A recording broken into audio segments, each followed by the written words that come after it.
मान्यता नाही। त्यामुळे जनगणनेमध्ये धर्माच्या कॉलममध्ये फक्त लिंगायत धर्म असं लिंगायत बांधवांनी नमूद करावं, असं आवाहन बंगळुरू धर्मपीठाचे मठाधिपती जनबसवनंद स्वामीजी यांनी केलेलं आहे। हिंदू धर्म लिहू नका, कारण हिंदू एक धर्मच नाही।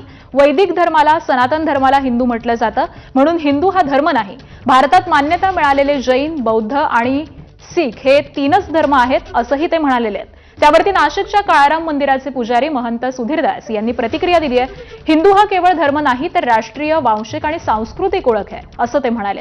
लिंगायत समाज हा हिंदू धर्म आणि सनातनी विचारांना पूजापाठ करतात, असंही ते म्हणालेले आहेत। बघूयात। भारत सरकार शासनाचं जनगणना सुरू होणार आहे। त्या जनगणनामध्ये धर्म कॉलममध्ये लिंगायत बांधवांनी फक्त लिंगायत म्हणूनच नोंद करावे, हिंदू किंवा वीरशैव त्या देऊ नका आणि फक्त धर्माचं नाव लिंगायतच लिहा, ही आपली मागणी आहे।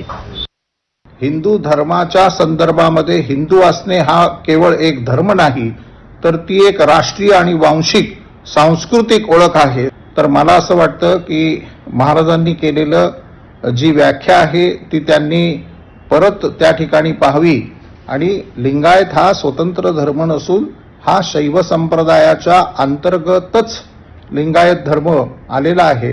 त्यामुळे स्वतंत्र म्हणून हिंदू धर्म किंवा स्वतंत्र म्हणून धर्माची मान्यता, सांप्रदायिक उपासनेचे वेगळे असलेले पंथ जर मागणी करू लागले तर भारताचा हा धार्मिक फोल्ड डॅमेज होईल।